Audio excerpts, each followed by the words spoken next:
رسول اللہ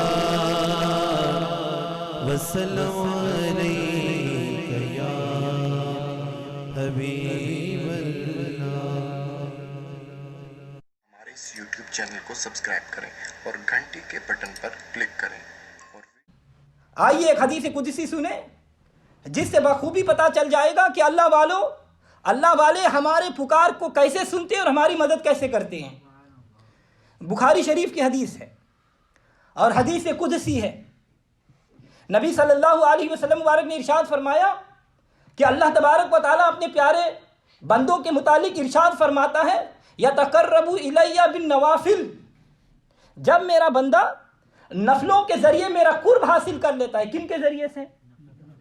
نفلوں کے ذریعے سے، مگر نفل بھی اسی کے قبول ہے جو فرائض پورا ادا کرتا ہے، اور جو فرائض میں کوتاہی کرے اس کے نفل بھی قبول نہیں۔ اور اگر تو نے فرض ادا کیے تو فرض ادا کرنے میں کون سا کمال کیا؟ کیونکہ فرض تو ادا کرنے ہی پڑیں گے۔ ارے کمال تو یہ ہے کہ ساری دنیا سو رہی ہو اور تو اٹھ کر اپنے رب تعالیٰ کی بارگاہ میں سر بسجود ہو کر نفل ادا کر رہا ہو۔ تو حضرات گرامی، یہ شان ہے انبیاء اور اولیاء کی۔ یہ جو اللہ والے ہوتے ہیں یہ اللہ تعالیٰ کے عاشق ہوتے ہیں، اور ان کو اللہ تعالیٰ کی محبت رات بھر سونے نہیں دیتی۔ اسی عشق خدا بندی کی بدولت وہ ساری رات نفل پڑھتے ہوئے گزار دیتے ہیں۔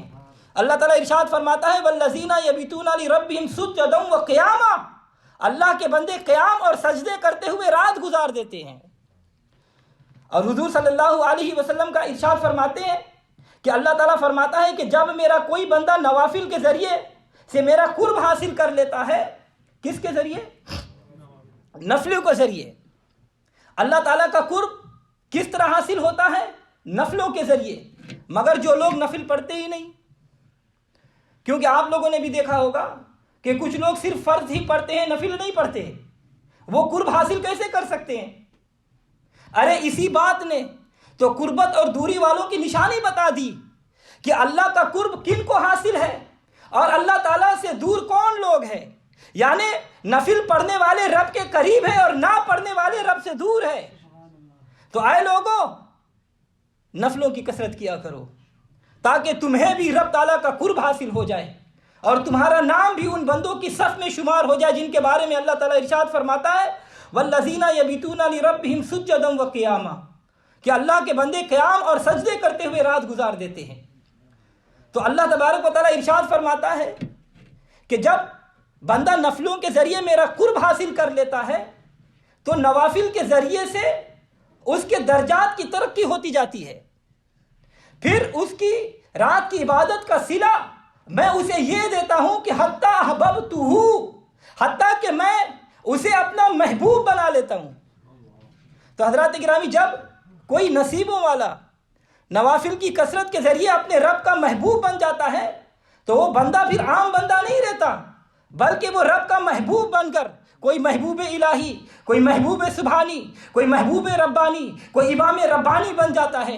مگر یاد رکھو یہ رنگ سارے میرے نبی صلی اللہ علیہ وسلم کے رنگ ہیں۔ اسی لیے کسی نے کیا خوب کہا کہ جس پر اپنا رنگ چڑھایا، جس پر اپنا رنگ چڑھایا میرے کملی والے نے، جس پر اپنا رنگ چڑھایا، جس پر اپنا رنگ چڑھایا میرے کملی والے نے، داتا فرید اور مبارک بنایا، داتا فرید اور مبارک بنایا میرے کملی والے نے۔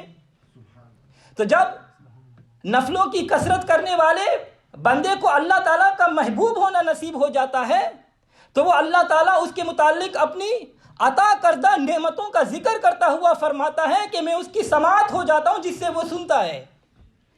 تو حضرات گرامی، تھوڑا سا توجہ چاہوں گا۔ اللہ تعالیٰ فرماتا ہے کہ میں اپنے بندے کی سماعت یعنی سننے کی طاقت بن جاتا ہوں۔ کس کی طاقت؟ سننے کی۔ ارے جب محبوب بندے کی سننے کی طاقت اپنی نہیں بلکہ خدا کی ہوتی ہے تو اب وہ محبوب بندہ خدائی طاقت سے ہماری پکار کو نزدیک سے بھی سنتا ہے اور دور سے بھی سن لیتا ہے۔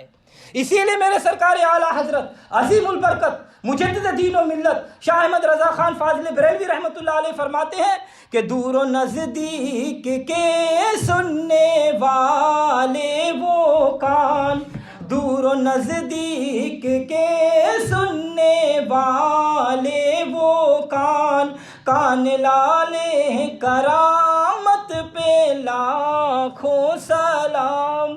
تو حضرات اکرامی، اللہ تعالیٰ ارشاد فرماتا ہے کہ میں اس کی بصارت ہو جاتا ہوں جس سے وہ دیکھتا ہے۔ تو جہاں تک میرا رب دیکھتا ہے، اب وہاں تک اللہ تعالیٰ کی بصارت کی طاقت سے اللہ کا محبوب بھی دیکھتا ہے۔ اسی لیے اپنے نبی کے متعلق اللہ تبارک و تعالیٰ نے قرآن پاک میں ارشاد فرمایا وَيَكُونُ الرَّسُولُ عَلَيْكُمْ شَهِيدًا، میرا رسول تم پر حاضر اور موجود ہے۔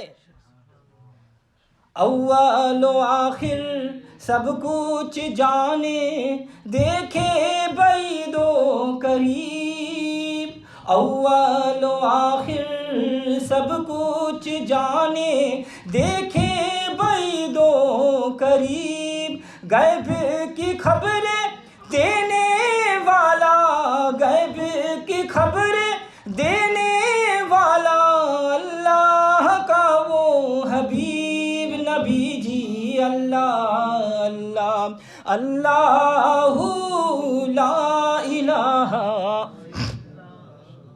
تو اللہ تعالیٰ ارشاد فرماتا ہے کہ میں اس کے ہاتھ ہو جاتا ہوں جس سے وہ پکڑتا ہے، میں اس کے پاؤں ہو جاتا ہوں جس سے وہ چلتا ہے، اور اگر وہ مجھ سے مانگتا ہے تو میں اسے ضرور عطا کرتا ہوں۔ تو حضرات اکرامی، سنا آپ نے حدیث قدسی میں کہ اللہ تبارک و تعالیٰ فرماتا ہے کہ جب میرا بندہ کثرت نوافل کی وجہ سے میرا محبوب بن جاتا ہے، میرا پیارا بن جاتا ہے، تو اس کو میری طرف سے یہ مرتبہ حاصل ہو جاتا ہے کہ میں اس کے سننے، دیکھنے، پکڑنے اور چلنے کی طاقت بن جاتا ہوں۔ ارے پھر سننا اس کا سننا نہیں ہوتا، بلکہ کان اس کے ہوتے ہیں، مگر سماعت کی طاقت میں رب کی ہوتی ہے۔ زبان تو اس کے محبوب کے ہوتے ہیں، لیکن بول میں رب رہا ہوتا ہوں۔ ہاتھ تو اس کے ہوتے ہیں، مگر مدد کرنے کی طاقت میں رب کی ہوتی ہے۔ پاؤں اسی کے ہوتے ہیں، مگر چلنے کی طاقت میں خدا کی ہوتی ہے۔ ارے وہ محبوب بندہ خدا نہیں ہوتا، بلکہ خدا کی قدرت کا مظہر ہو جاتا ہے۔ اب جہاں تک خدا کی قدرت کا جمال ہوتا ہے، وہاں تک خدا کی عطا سے اس کے محبوب کے جمال ہوتا ہے۔ تو پھر سب کہہ دیجئے، مدد کو آگے جب بھی پکارا یا رسول اللہ، مدد کو آگے جب بھی پکارا یا رسول اللہ۔ تو حضرات اکرامی، آپ مجھے ذرا بتائیے کہ خدائی طاقت کہاں تک ہے؟ خدائی طاقت کہاں تک سنتی اور دیکھتی ہے؟ ہے کوئی حد جہاں تک کہا جا سکے کہ وہاں تک اس کی رسائی ہے؟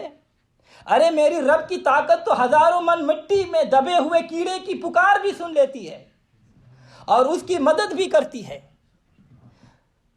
تو بندہ جب محبوب خدا ہو جاتا ہے تو پھر وہ بھی خدائی طاقت سے سنتا اور دیکھتا ہے، تو مسئلہ حل ہو گیا۔